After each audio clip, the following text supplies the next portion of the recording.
Hello दोस्तों, नमस्कार। स्वागत है मेरे इस यूट्यूब चैनल में आपका। तो पिछले वीडियो में हमने देखा था HOER रूल के बारे में। अगर आपने वो वीडियो नहीं देखा है तो जा कर के ज़रूर देखें। अब आगे इसमें जो कुछ पार्ट बचा है उसके बारे में हम जानेंगे। जैसा कि हम लोग कल देख रहे थे कि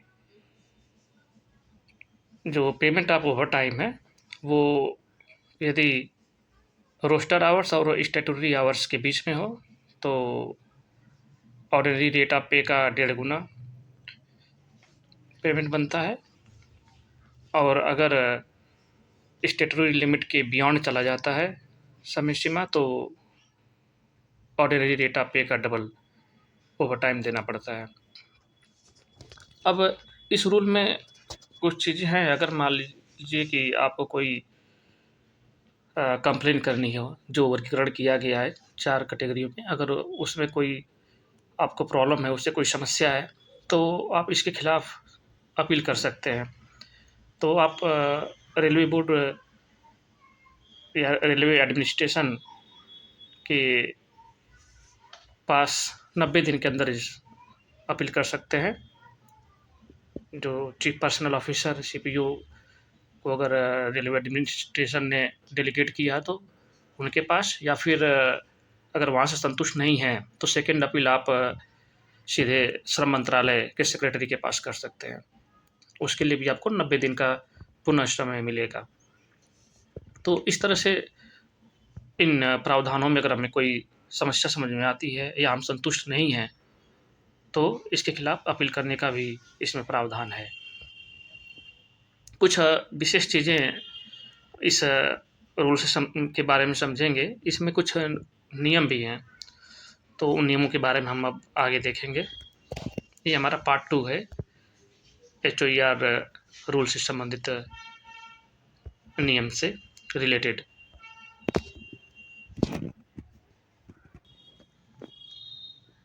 तो अब हम देखेंगे कि जो नाइट ड्यूटी अलाउंस मिलता है कर्मचारी को, वो उसका फार्मूला क्या है, उसको देने का तरीका क्या है। तो जो बेसिक होता है, basic oblique 200 into total hours अपन 6, और ये बेसिक 43,600 से अधिक नहीं होना चाहिए। ये मैक्सिमम लिमिट तय कर दी गई है रेलवे के द्वारा। अब आगे इसमें किसी पद का वर्गीकरण, जो 4 कैटेगरी बनाई गई है रेल श्रम मंत्रालय द्वारा, न्यायालय 1969 द्वारा कार्य विश्लेषण हेतु 4 वर्गीकरण है। जैसे 3 इसमें अस्थायी हैं और 1 अस्थायी है। अस्थायी में आपका रफ आकलन है, प्रतिनिधित्व आधार है नंबर 2। नंबर 3 शाखा अधिकारी द्वारा शाखा अधिकारी द्वारा प्रमाण पत्र जारी करने पर, ये 3 अस्थायी हैं। और चौथा नंबर जो है फैक्चुअल जॉब एनालिसिस, यानी वस्तुतः कार्य विश्लेषण के द्वारा निर्धारण किया जाता है, ये अस्थायी तौर पे होता है। अब हम इसमें HOER रूल के कुछ नियम जानेंगे। HOER रूल्स 2005 में कुल 5 भाग हैं और कुल नियम 18 हैं। तो भाग नंबर 1 में जो नियम नंबर 1 है, इसमें संक्षिप्त नाम दिया गया है, प्रारंभ और लागू होना ये बताया गया है। नंबर 2 में इससे रिलेटेड परिभाषाएँ हैं। भाग 2 में आपका आएगा नियोजन का वर्गीकरण व कार्य के घंटे। इसमें नियम 3 से स्टार्टिंग होती है। जैसे नियम 3 में है रेल सेवक के नियोजन की वर्गीकरण करने के लिए वित्त अधिकारी। नियम 4 वर्गीकरण के विरुद्ध अपील। नियम 5 पर्यवेक्षी कर्मचारी वृंद सुपरवाइजर स्टाफ। नियम 5 में जो सुपरवाइजर स्टाफ होते हैं, SSC हैं या इंचार्ज हैं, उनके बारे में बताया गया है।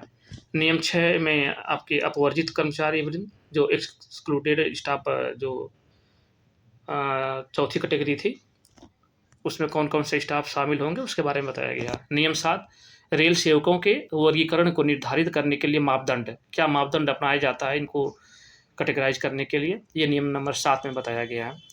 तो ये नियम फैक्चुअल हैं, तो इनको लर्न कर लेंगे। कोई भी कीवर्ड पकड़ कर के इसको आप लर्न कर सकते हैं आसानी से। इसलिए बहुत ही छोटा-छोटा शॉर्ट मैंने इसको जो मुख्य-मुख्य पॉइंट है वही बताया इसमें।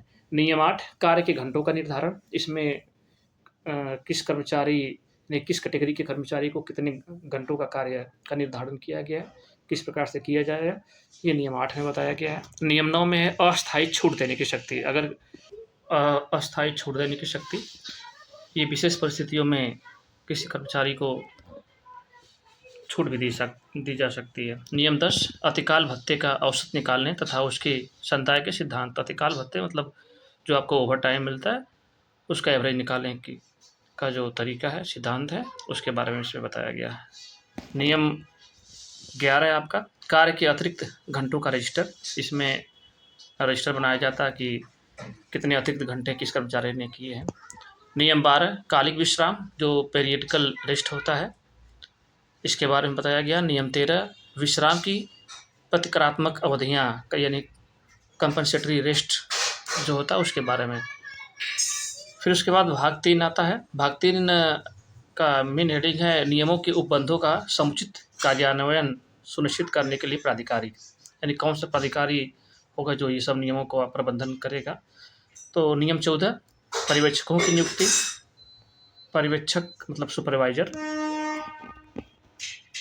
तो नियम 14 में पर्यवेक्षकों की नियुक्ति, सुपरवाइजर की नियुक्ति। नियम 15 नियमों और सूचनाओं का प्रदर्शन। नियम 16 वार्षिक विवरणी।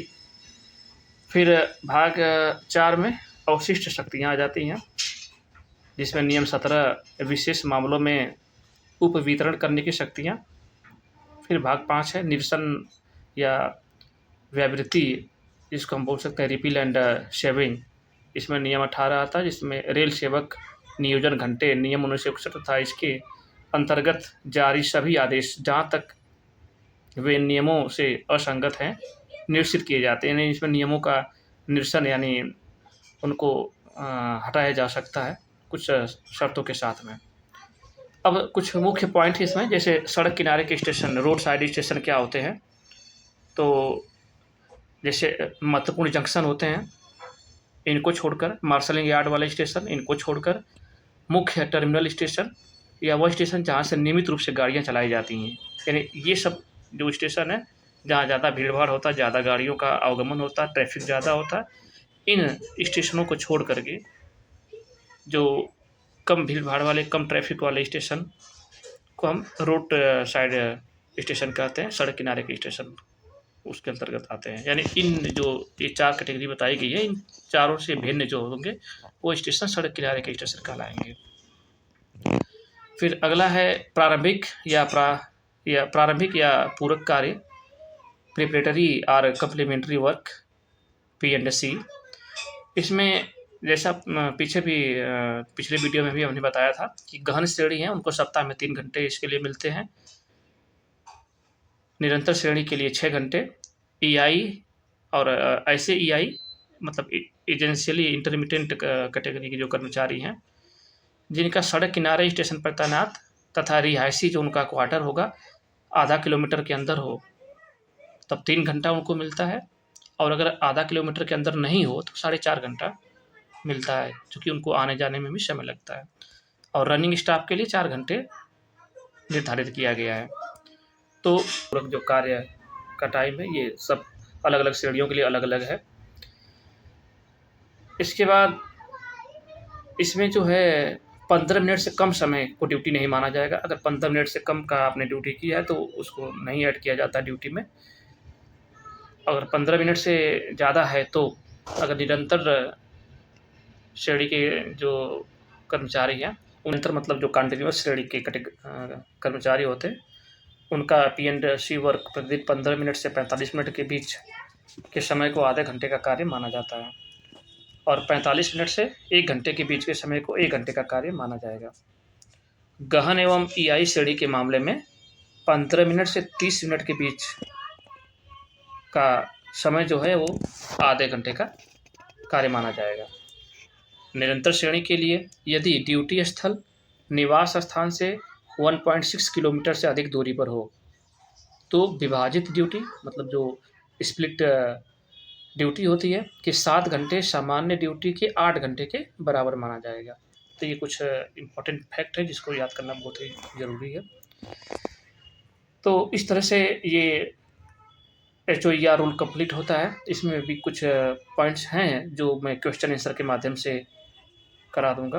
क्वेश्चन आंसर का जो सेशन अब इसके बाद मैं ले आऊँगा। तो उसमें जो भी कुछ पॉइंट छूटे होंगे वो सब उसमें कंप्लीट हो जाएँगे और उसमें हम देखेंगे भी कि किस टाइप के क्वेश्चंस HOER रूल से आते हैं। तो लगभग 200 के लगभग क्वेश्चंस हैं जो हम इस टॉपिक से करेंगे HOER रूल से।